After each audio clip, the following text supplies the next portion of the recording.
Our speaker today is Slavic Languages and Literature's PhD candidate, Megan Luttrell.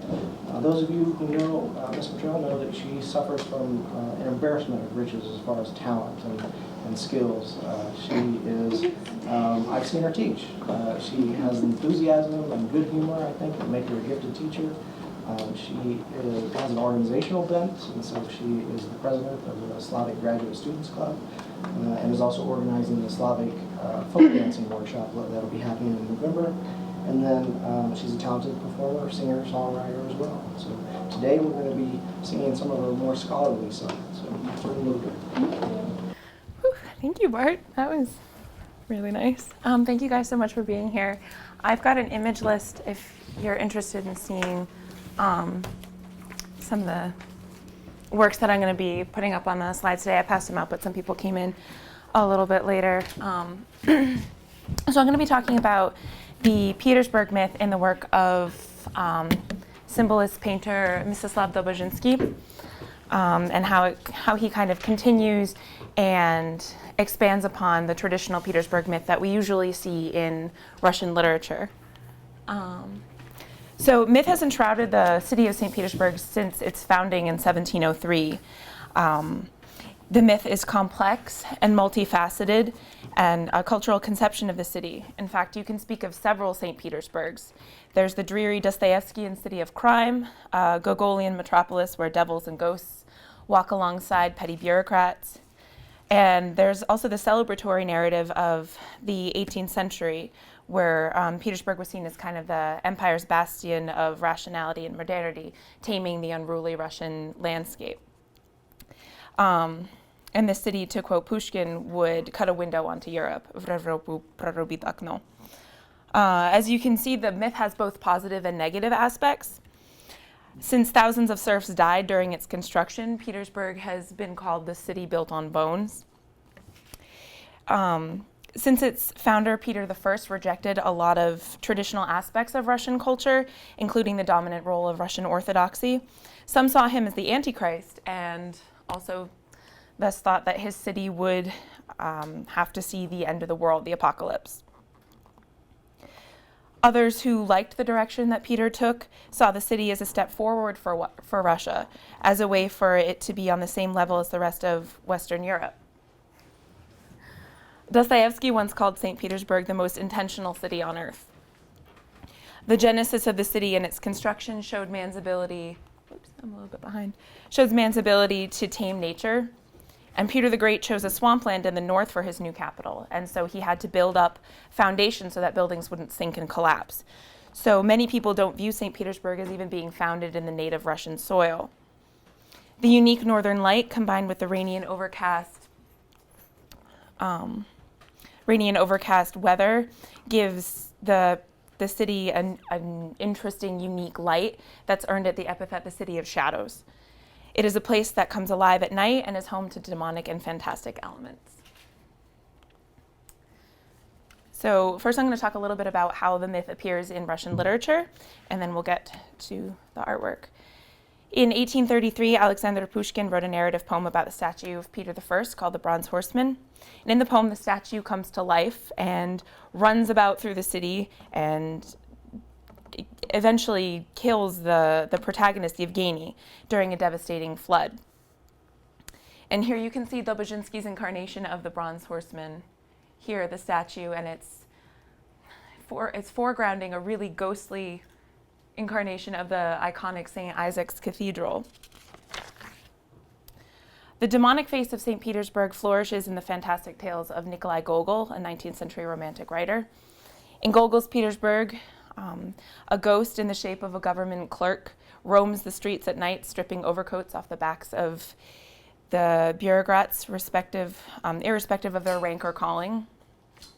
In other parts of the city, the dark forces of a possessed portrait for Gogol persuade a young painter to abandon true art in pursuit of fame and fortune, which eventually leads him to moral crises and an early death.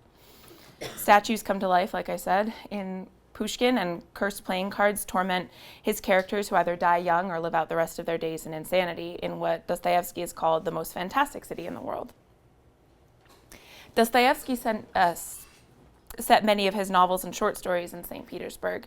He depicts a dirty place prone to chaos and crime. And Dubuzhinsky actually illustrated Dostoevsky's short story, White Nights. So you can see here are some illustrations from his lithograph series, White Nights.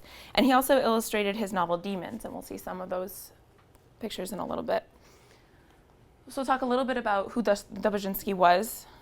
He was born in Novgorod in 1875, and as a child he attended the Drawing School of Society for the Promotion of Artists. While he was working on a law degree in St. Petersburg, he continued to work studying in different studios in the city. He joined the World of Art movement, Mir Искусства, and after returning from St. Petersburg from extended travel throughout Europe, he made his debut as a graphic artist, publishing drawings, often illustrations to literary works, in the Mir Искусства journal, as well as others including Apollon, Zolotoya Runa, and Jar Птица. He moved on to easel painting and designing theater sets in 1907, and even did some sets for Turgenev's Month in the Country. And like many of his contemporaries, Dubuzhinsky was both working in and outside of the graphic arts. So like some of the symbolist poets who also painted, Dubuzhinsky was a published poet. He left Russia in 1924 for Lithuania and eventually moved to New York in 1939, where he lived until his death in 1957. Despite his considerable time abroad, he was always drawn to the city of St. Petersburg. Dedicated to the traditional ethos of the city, he advocated for and participated in restoration of Petersburg monuments after the 1917 revolution. In his day, he became known as the poet of St. Petersburg due to his inspired and lyrical rendering of Russia's capital in his artwork. So what I'm looking to prove today, and hopefully as I continue this project, is that the St. Petersburg myth can be found in painting as well as literature. It's most traditionally seen in literature, and can be traced throughout Dubuzhinsky's paintings in particular. And I'll examine only two motifs of the Petersburg myth today, the Unreal City and the City of Shadows. So the first aspect that I want to talk about is his use of strong horizontal and vertical elements. I argue that these elements are more than just the lines that form naturally from painting pieces of architecture, but that the prominence of these lines underscores Petersburg's logical and mathematical essence, while reminding the viewer that such a schema couldn't develop naturally.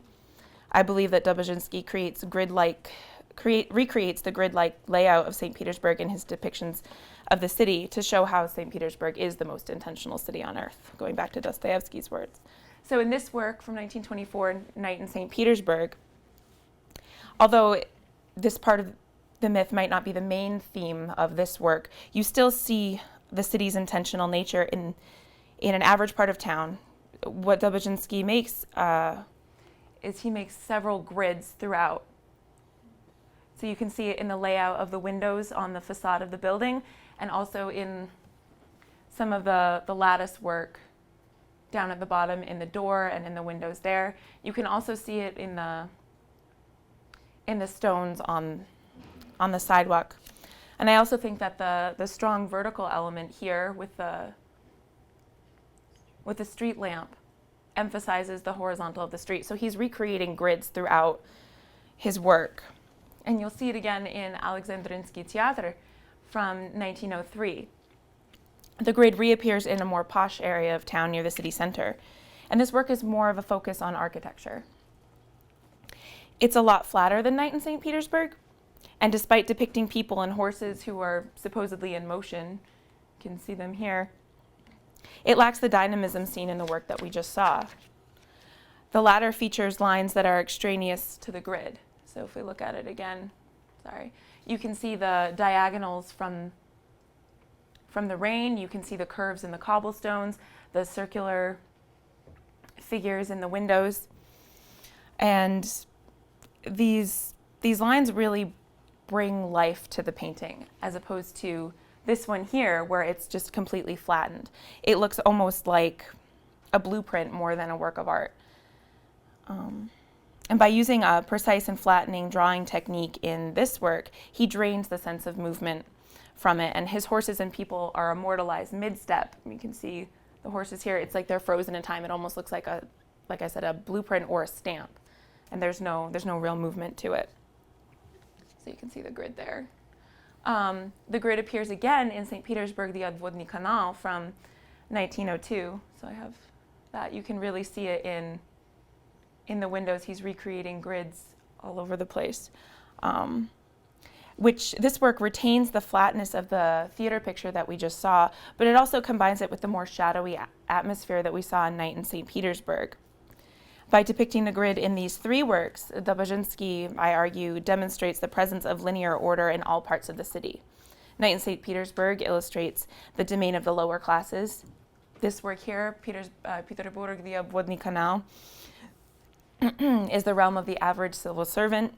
And then the Alexandrinsky Theater painting shows, the center of the city where more of the elite would live. So he's tracing this aspect of the city in all parts of it. And I think that the linearity and attention to angles in the latter two works can be read in dialogue with Andrei Bely's novel Petersburg. So in this work and also in Alexandrinsky Theater. There's a character in that novel called Apollon Apollonovich, and he's quoted as saying that he loved the rectilinear prospect where the houses merged cube-like into a regular 5-story row. So Apollon is all about rationality and order.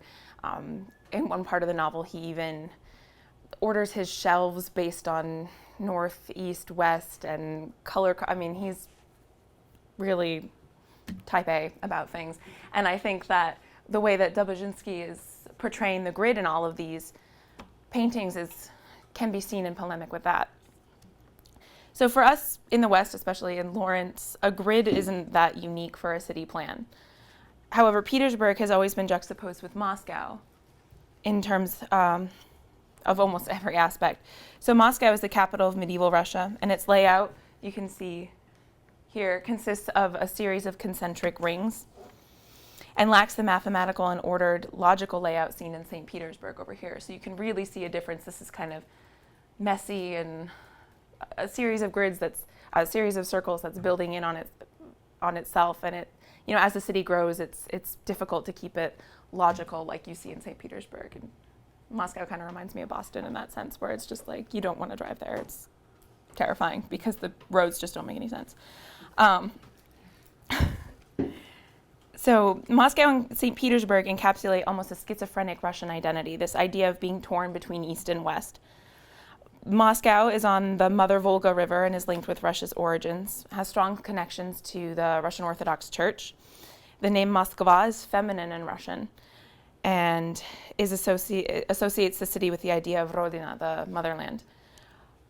Moscow's antithesis, St. Petersburg, Peterburg in Russian, is a masculine noun and it has a masculine identity to it. It's seen more as fatherland than motherland, like Moscow. And it faces Russia towards modernity, progress, and a rejection of Russia's backwards identity is kind of what Peter saw it to be. Another aspect of this intentional city is the idea of technology and industry. Peter the Great founded this city based on the modern Western model. This work here, the Dredger from his 1921 to 1923 lithograph series, Petersburg, brings Peter's city to the 20th century. Dubuzhinsky depicts the iconic St. Isaac's Cathedral, which is, you can kind of see it in the background over here, and it's foregrounded by this dredger, which actually becomes part of the architectural ensemble. He juxtaposes a traditional symbol of the city in the cathedral with an image that represents Russia's industrialized future. Here, Dubuzhinsky updates elements of the myth concerned with technology and modernity. The monstrous machine is dominating the whole of the picture plane. And it is a metaphor for technology threatening the Russian landscape. It gores the earth, which demonstrates how the city of Petersburg in general exists in opposition to nature, conquering rather than coexisting with the landscape around it. The Dredger visually portrays a statement made by symbolist writer Dmitry Merezhkovsky, who wrote that unlike Moscow, which grew up surrounded by the Russian land, Petersburg was pulled from the earth, or was simply fictional.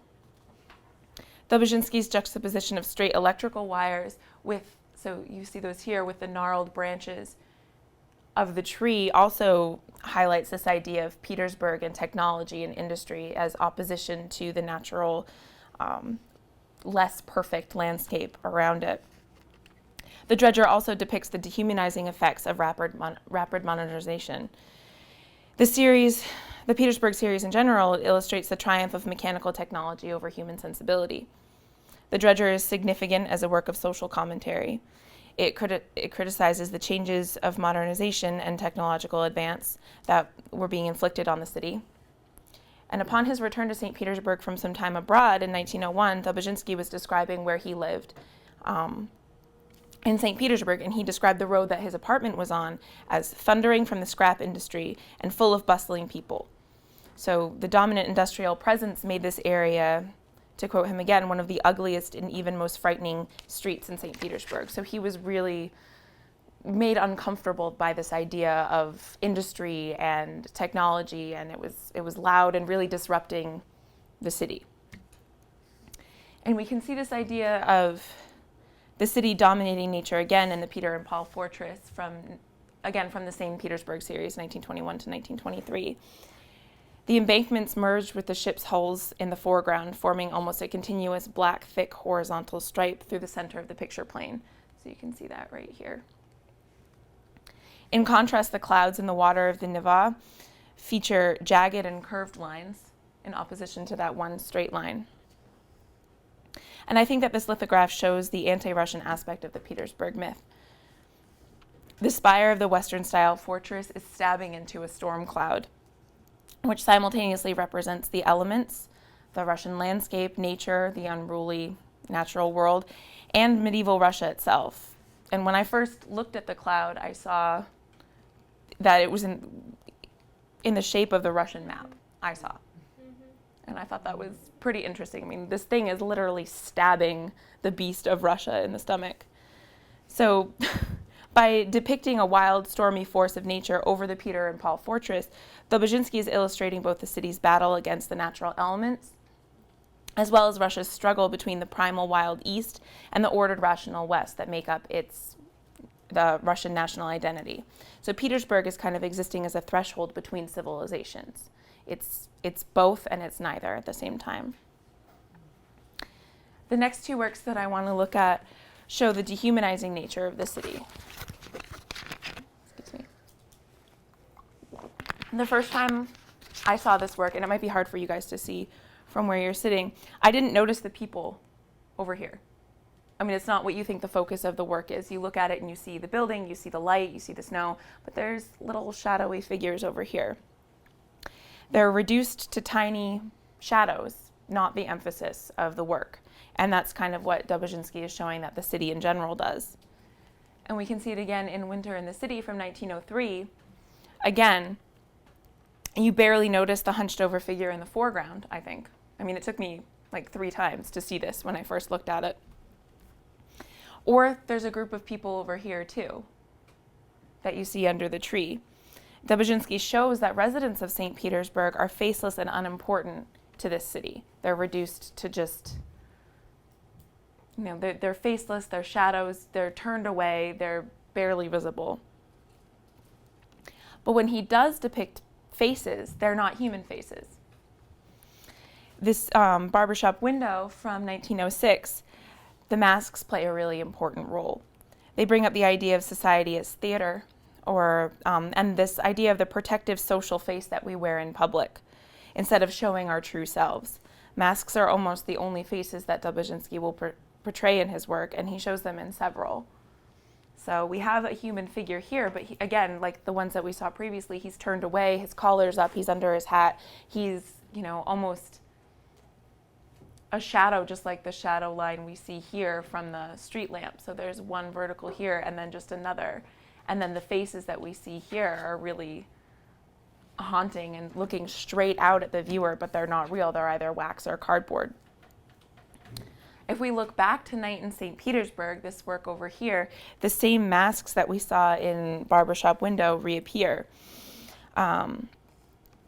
And in both of these works, the window is almost exactly the same, and it creates another unnatural face in the window with the reflection of the street lamp and the way that there's a little bit of the fabric kind of pulled down here You can see it again here too. So it makes this gaping mouth and these haunting eyes that fits well with the pretty creepy white masks in the window.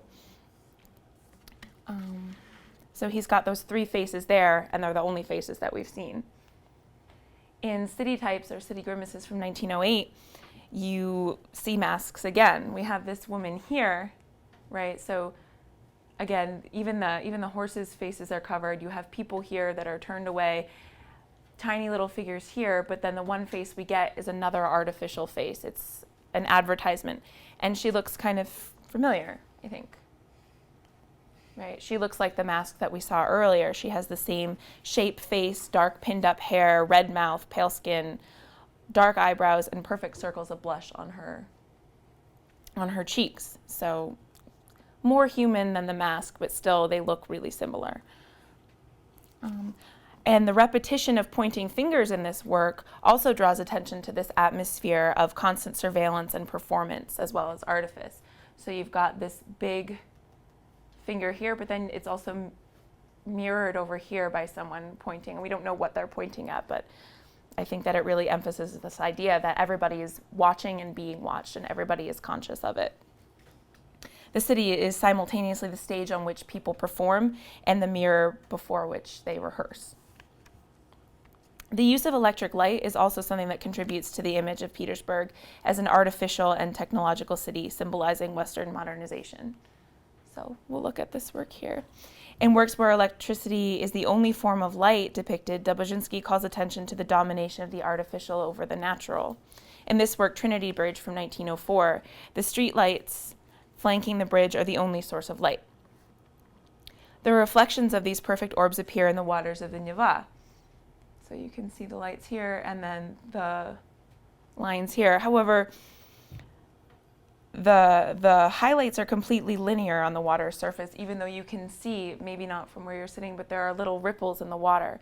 But the light doesn't form with the ripples, it just kind of supersedes it, and you have these perfectly straight lines that you wouldn't really normally see. So Dubuzhinsky is doing something intentionally here. The movement of the water isn't breaking the seamless linearity of the reflected light, but the water is tamed by the construction of this intentional city, is mirroring light perfectly. Dubuzhinsky also illustrates the triumph over nature by echoing the shape of the street lights in the perfectly manicured topiaries to the left of the picture. The plants seem to be a continuation of the line of streetlights instead of living things. So you can almost not really tell how, which is which. Are these plants or are they just lights that have gone out? But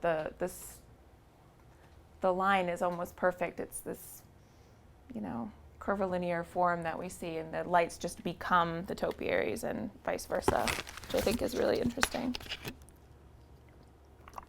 Another aspect of the Petersburg myth that I've been looking at in Dubuzhinsky is this idea of the unique Petersburg light and how it creates a city of shadows. So we've seen the electric light already here, and Dubuzhinsky almost exclusively lights his paintings with either moonlight or electric light, which will reduce people to shadows and plays tricks on the eyes and shrouds the city in an eerie mystery. This is especially apparent if you compare Dubuzhinsky's depictions of the city and his use of light to that of a contemporary artist from the Mstislav movement, Alexander Benois, whose depictions of the city are more like odes of the 18th century that celebrate the Russian Empire. So if you look at these works by Benois compared to what we saw by Dubuzhinsky, the use of light is really different. You have sunlight. I mean, it's festive, it's interesting. There's lots of bright colors. This one is very airy here, and he's focusing on the sun because it's at sunset, so it's a really different use of light here. Another image that Dubuzhinsky repeats in his work, like we saw with the electric lights and we saw with the masks, is the black umbrella. And we see it in works like Night in St. Petersburg. So right here, the shadowy figures that you can barely see are hunched over under umbrellas. Then they're again in City Grimaces, and then again, I don't know if you can see that very well, but in one of his illustrations to Demons. The most obvious role that the umbrellas play that the umbrellas play is to call attention to the wet, gray, stormy atmosphere. So Petersburg is infamous for its horrible weather. It's always overcast and rainy. So that's one thing that makes the city unique and does play into the myth a little bit, and that's something that he's doing here. But it also shows how Peter's city is taming the elements. I mean, you have snow or you have rain or something, and you know, the city is always working in opposition to this. Dubuzhinsky often commented in his memoirs on the dull and rotten St. Petersburg weather. He writes that on many autumn days it seemed that all St. Petersburg nightmares and petty demons poured forth from every crack.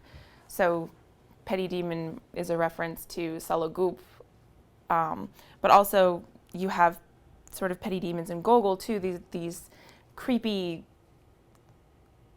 elements of the city are pouring out, and he's linking that with the weather and the unique eerie light that's created by that weather.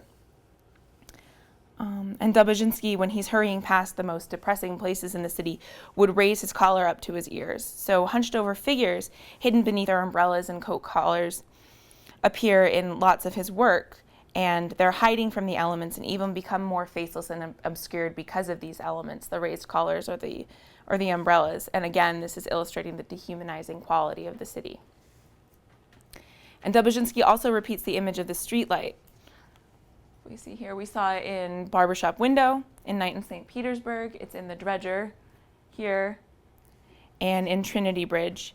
And now in this work here, Embankment, from the St. Petersburg series, it becomes the focal point of the work. It's right in the center. It also reappears in his illustrations to Dostoevsky's novel Demons, which I don't know if you can see, but there's one here and then one here. And these works are really dark, but that one source of light is that unnatural street lamp.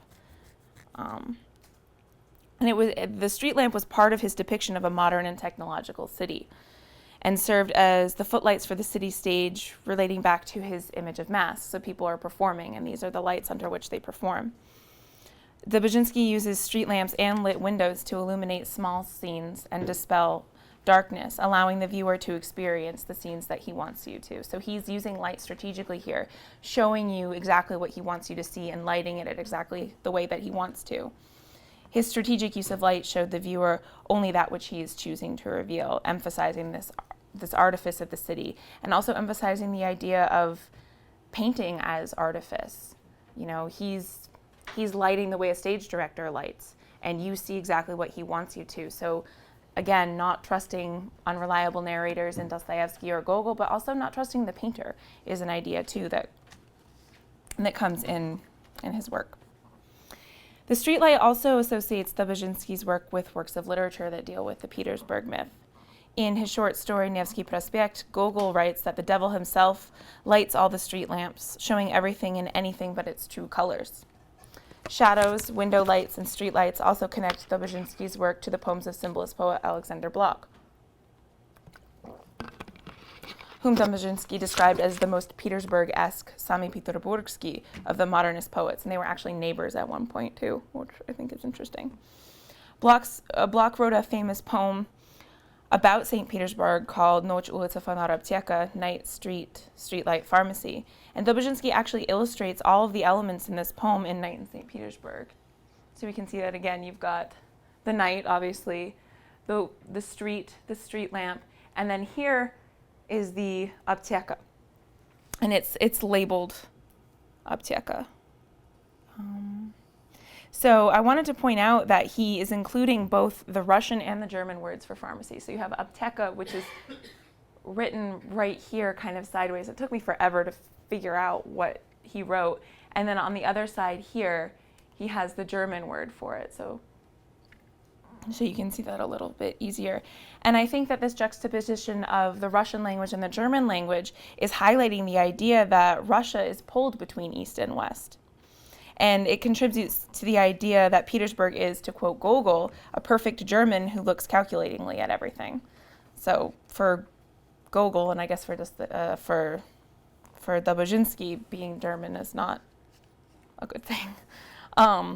Blok begins his poem Noche ulica Fanara Aptieka by listing these 4 objects: night, street lamp, pharmacy, and ends it by naming the same objects in a slightly different order: night, pharmacy, street, and street lamp.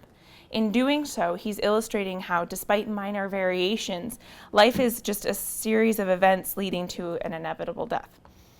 Recycling elements from his earlier works, such as the masks and barbershop window, the black umbrellas seen in the works that we saw earlier, and the ever-present streetlight, Dubuzhinsky is kind of creating his own Noche ulica Fanara Aptieka.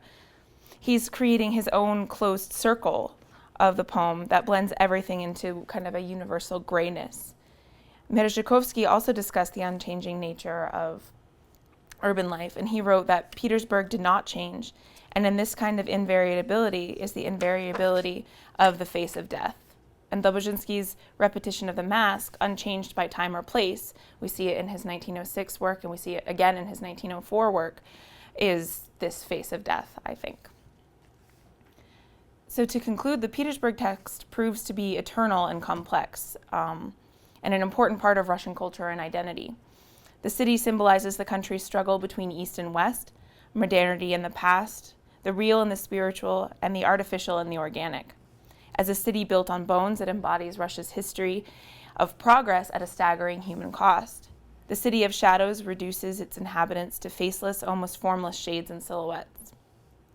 It is illuminated by the unique St. Petersburg light, which facilitates hallucination, mistaken identity, and a general atmosphere of mystery.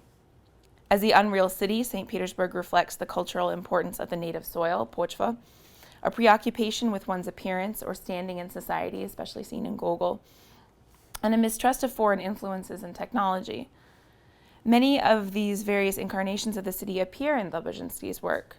By examining his depictions of the unreal city and the city of shadows and their connection to the past and contemporary literature, one can see that the Petersburg myth exists not just in literature, but also in the visual arts. Dubuzhinsky is combining the fantastic elements of Pushkin and Gogol, the dark and violent psychology of Dostoevsky, and Biely's juxtaposition of rationalism and chaos, with Bloch's philosophical conception of the city. Dubuzhinsky's St. Petersburg works proved to be both a synthesis of the Petersburg text that came before him and to be a step towards the myth's future incarnations. Dubuzhinsky, like Bloch in his Noche ulica Fanara Aptieka, demonstrates that the core of the Petersburg myth remains constant regardless of its time, of its location and time, or its artistic medium. Thank you.